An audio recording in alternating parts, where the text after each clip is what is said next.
If we begin to understand cyber warfare in this conflict, the first thing we have to recognize is that it does not follow the traditional sequence of war. It doesn't wait for missiles to be launched or troops to move. In many cases, it comes first, quietly and visibly, and often without immediate attribution. And by the time the physical phase of conflict begins, the battlefield has already been shaped in ways that are difficult to see, but deeply consequential. Cyber has become the opening move. Not in the dramatic sense that we often associate with war, but in a more subtle, strategic way. Before a single strike is carried out, systems are probed, networks are infiltrated, and vulnerabilities are mapped. The objective is not destruction, at least not initially, but access, because in the digital domain, access is power. Once access is established, the nature of that power becomes clear. Command and control systems, the very systems that allow militaries to coordinate, communicate, and respond, become targets. If you can disrupt communication between units, delay the transmission of orders, or distort the information that decision makers rely on, you don't just weaken your opponent's response, you reshape it. You introduce hesitation. You create confusion. And in moments of conflict, confusion can be as decisive as force. This is where cyber operations differ fundamentally from traditional forms of attack. They don't always aim to destroy capability outright. Instead, they aim to degrade it, to slow it down, to distort it, to make it less reliable. And in doing so, they create an asymmetry, not necessarily in strength, but in clarity. One side operates with greater awareness, while the other operates in partial darkness. And that imbalance can define the early stages of conflict. Imagine a scenario where radar systems are functioning, but the data they provide is incomplete or delayed, or communication networks are active, but messages are not reaching their intended recipients in time, or command structures are intact, but the information flowing through them is subtly altered. These are not catastrophic failures, but they are enough to disrupt decision-making at critical moments. And in modern warfare, timing is everything. A delay of minutes or even seconds can alter outcomes. It can mean the difference between interception and impact, between coordination and fragmentation. Cyber operations exploit this sensitivity to time. They don't need to disable systems entirely. They only need to interfere at the right moment. There is also a psychological dimension to this. When systems behave unpredictably, confidence erodes. Operators begin to question the reliability of their tools. Decision makers begin to doubt the information they are receiving. And in that environment, hesitation becomes more likely. This is not just a technical disruption, it is a cognitive one. Cyber warfare targets not only infrastructure, but perception. It introduces uncertainty into systems that are designed to operate with precision. And once uncertainty enters the equation, it spreads, because decision-making under uncertainty is inherently more cautious, more fragmented, more prone to error. And this is where the concept of preparing the battlefield takes on a new meaning. In traditional warfare, preparation might involve positioning troops, securing supply lines, or gathering intelligence. In cyber warfare, preparation involves shaping the digital environment in advance. It means identifying key nodes in a network, understanding how information flows, and positioning yourself to intervene at critical points. It is less visible, but no less strategic. And perhaps more importantly, it is continuous. Cyber operations do not begin and end with a specific event.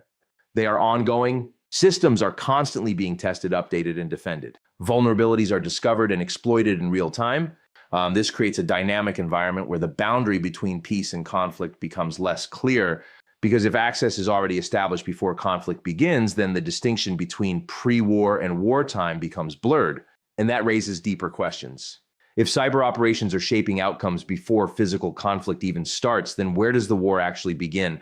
Is it the moment of the first missile strike, or the moment when a network is first compromised? And if those moments are separated by months or even years, how do we define escalation? These are not just theoretical questions. They reflect a shift in how conflict is experienced and understood.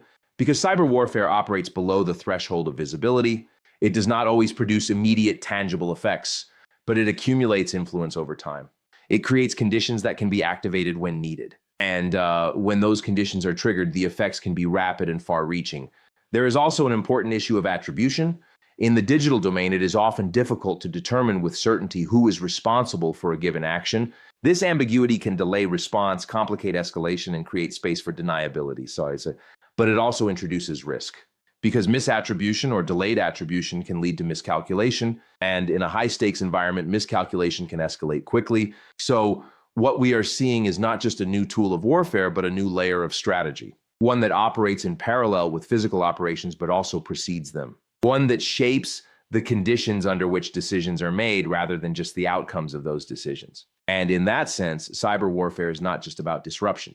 It is about influence over systems, influence over timing, and ultimately influence over decision-making itself. Which brings us to the broader implication. If the first move in modern conflict is invisible, if the battlefield is shaped before it is seen, then our understanding of power must evolve. Because power is no longer just about what you can destroy. It is about what you can control quietly, precisely, and often without being noticed. And that leads to a final reflection. In a world where wars can begin in silence, the greatest vulnerability is not always what we can see. It is what we assume is still under our control. If cyber operations set the stage before conflict begins, then what follows is not a single decisive strike, but something far more persistent. A continuous layer of digital pressure that operates alongside the physical war, shaping outcomes in quieter, less visible ways. Because unlike traditional warfare, cyber warfare does not unfold in clear phases. It is not defined by beginnings and endings. It is ongoing, adaptive, and in many ways ambient. This is what makes persistent digital attacks so consequential. They are not designed to win the war in a single moment. They are designed to wear down systems over time, to create friction, introduce inefficiencies, and gradually erode confidence in the structures that support both military and civilian life.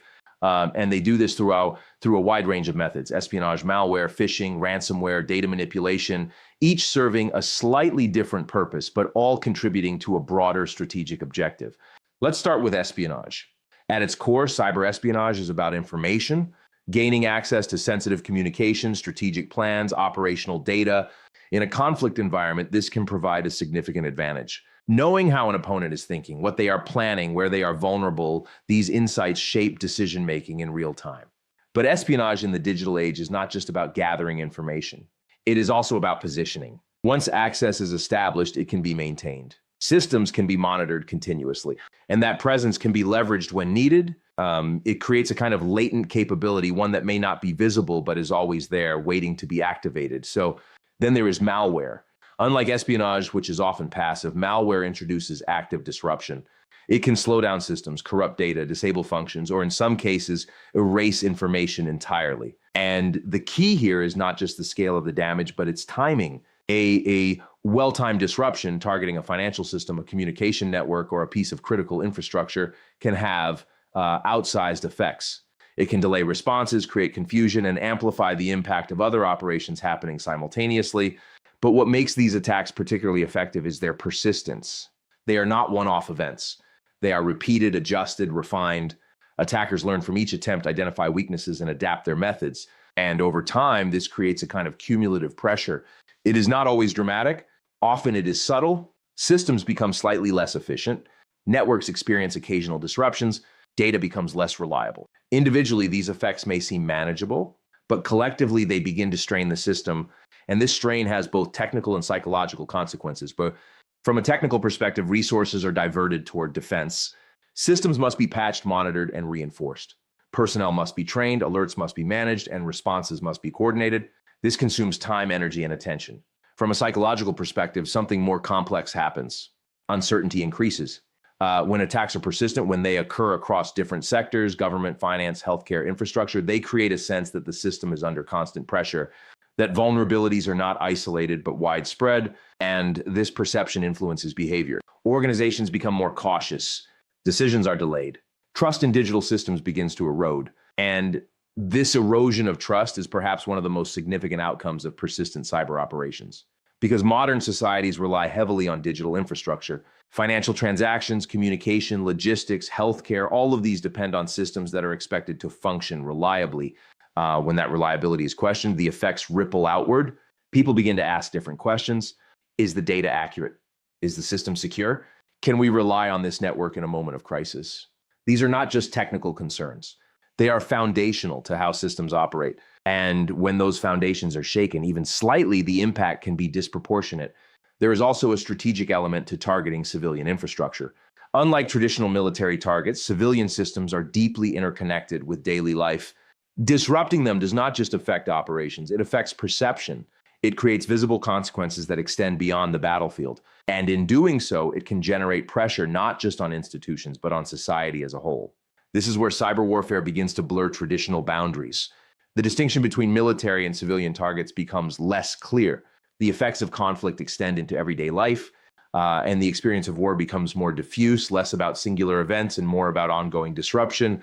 At the same time, attribution remains a challenge. When attacks occur in the digital domain, identifying the source is not always straightforward. So this creates ambiguity. And that ambiguity can be used strategically to delay responses, to create confusion, or to operate below the threshold of direct confrontation. But it also introduces risk. Because when actions are not clearly attributed, responses can become misaligned, misinterpretations can occur, and in a high-stakes environment, even small misunderstandings can escalate. So what we are seeing is a form of conflict that is less visible but no less impactful. It operates continuously. It adapts constantly. And it influences both systems and perceptions over time. And that is the key point. Persistent cyber attacks are not about immediate victory. They are about shaping the environment in which decisions are made. They influence how systems function, how organizations respond, and how societies perceive stability. And in doing so, they become a central part of the broader strategic landscape. So when we think about cyber warfare in this context, we have to move beyond the idea of isolated incidents. We have to understand it as a sustained process, a process of pressure, adaptation, and gradual transformation. And that leads to a final reflection. In a world where disruption is constant and often invisible, the real challenge is not just defending systems, it is maintaining trust in them. Because once trust begins to erode, the system does not collapse all at once. It weakens slowly until one day it no longer holds. And if cyber operations disrupt systems and infrastructure, information warfare targets something even more fundamental: perception. Because in modern conflict, it is no longer enough to control territory or disable capabilities. You also have to shape how the conflict is understood by your own population, by your adversary, and by the broader international audience watching in real time. And that is where information warfare becomes central. What we are seeing now is not simply propaganda in the traditional sense. It is something more adaptive, more personalized, and more pervasive. Digital platforms have created an environment where narratives can be produced, distributed, and amplified at an unprecedented scale. And with the integration of artificial intelligence, that process has become faster, more convincing, and more difficult to detect. The battlefield, in other words, now includes the human mind. AI-generated content, videos, audio, images, text can be designed to mimic reality with increasing accuracy. A speech that was never given can appear authentic. A video that was never recorded can look real. A narrative that is entirely constructed can spread as if it were fact. And in a high-stakes conflict where information is already fragmented and emotions are elevated, these tools can have a powerful effect. But the goal is not always to convince people of a single version of truth. In many cases, the objective is to create confusion, to flood the information space with multiple competing narratives, to make it difficult to distinguish between what is real and what is manipulated. Because when certainty disappears, trust erodes. And when trust erodes, the ability to form a coherent response becomes more difficult. This is a different kind of strategy. It is not about controlling the narrative completely, but about destabilizing it, about introducing enough doubt that consensus becomes fragile. And in that environment, even accurate information can lose its impact because it is perceived as just one version among many. Social media platforms amplify this dynamic. Information moves quickly, often without verification. Content is shared, reshared, and reshaped in real time. Algorithms prioritize engagement, not accuracy. And in a conflict setting, emotionally charged content tends to spread faster than measured analysis. This creates a feedback loop. Sensational or polarizing narratives gain visibility. That visibility reinforces perception, and that perception influences behavior. People react not just to events, but to how those events are presented, framed, and interpreted. And increasingly, these processes are not entirely organic. They are influenced by coordinated campaigns, networks of accounts, automated systems, targeted messaging strategies designed to amplify certain narratives and suppress others. And this is not just communication. It is strategic influence, and it operates across multiple levels. Domestically, it can shape public opinion, reinforce or challenge support for policy decisions, and influence social cohesion. Internationally, it can affect how other countries perceive the conflict, how alliances are formed, and how legitimacy is assigned. Because legitimacy in modern conflict is not just about actions. It is about perception of those actions. Who is seen as acting defensively? Who is perceived as escalating? Whose narrative is believed and whose is questioned? These perceptions matter because they shape the broader environment in which decisions are made, and they are increasingly contested. There is also a deeper psychological dimension to this. Information warfare does not just influence what people think, it influences how they think. It affects attention, trust, and interpretation. When individuals are exposed to a constant flow of conflicting information, cognitive fatigue can set in. The effort required to evaluate, verify, and interpret becomes overwhelming, and in that state, people often rely on shortcuts. They gravitate toward familiar sources, align with existing beliefs, or disengage altogether. This can lead to polarization, fragmentation, and in some cases, apathy, all of which have strategic implications. Because a society that is divided, uncertain, or disengaged may find it more difficult to respond coherently to external challenges. Decision-making becomes more complex, consensus becomes harder to achieve, and resilience can be weakened not by physical force, but by informational pressure. Like, at the same time, the use of AI introduces new layers of complexity. Content can be tailored to specific audiences, adapted in real time, and deployed at scale. This allows for highly targeted influence operations, messages designed to resonate with particular groups, to exploit specific concerns, or to reinforce existing divisions. And as these tools become more accessible, the range of actors who can engage in information warfare expands. This is not limited to state actors. Non-state groups, independent networks, even individuals with the right tools and intent can participate. And this decentralization makes the information environment more unpredictable. So what we are dealing with is not just a battle over facts. It is a battle over frameworks, over how reality is constructed, interpreted, and understood. And in that battle, clarity becomes a strategic asset. But clarity is increasingly difficult to maintain. Because the volume of information is high, the speed of dissemination is fast, and the incentives within digital platforms do not always align with accuracy. This creates an environment where perception can diverge significantly from reality, and that divergence has consequences. It can influence policy decisions. It can affect public support. It can shape the trajectory of conflict itself. So, when we talk about information warfare, we are not just talking about messaging. We are talking about the conditions under which decisions are made, about the environment in which truth is evaluated, and about the stability of the narratives that hold societies together. And that leads to a deeper question. In a world where information can be shaped, manipulated, and amplified at scale, how do we maintain a shared understanding of reality? Because without that shared understanding, coordination becomes difficult. And without coordination, even the most capable systems can struggle to function effectively. So the challenge is not just to counter false narratives. It is to build resilience in how we process information, to strengthen critical thinking, to reinforce trust in credible sources, and to recognize the difference between influence and truth. Because in the end, the most powerful weapon in information warfare is not the message itself. It is the ability to shape what people believe is real. And if that foundation is compromised, everything built on top of it becomes uncertain. If we take everything we've discussed, cyber as a first strike, persistent digital pressure, the battle over information, and extend it outward, we arrive at a final critical shift, the erosion of boundaries. Because cyber warfare does not respect geography in the way traditional conflict does. It does not stop at borders, and it does not remain confined to military targets.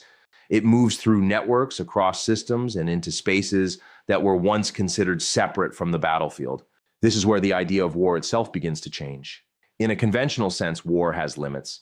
It is defined by territory, by identifiable actors, by clear zones of engagement. But in the digital domain, those limits become far less clear. A cyber operation launched in one country can affect systems in another within seconds. Infrastructure that supports everyday life, finance, energy, communication becomes part of the strategic landscape, and this creates a new kind of exposure. Civilian systems are no longer just collateral, they are integrated into the environment of conflict. Financial networks can be disrupted, communication platforms can be manipulated, supply chains can be interrupted, and these effects are not always direct or immediate. Often they ripple outward, creating secondary and tertiary consequences that extend far beyond the original target. This is what we mean by spillover. A cyber attack aimed at a specific system may unintentionally or sometimes deliberately affect others, because modern infrastructure is interconnected. Systems rely on shared platforms, cloud services, and global networks. When one node is compromised, the effects can cascade, and those cascades are not always predictable.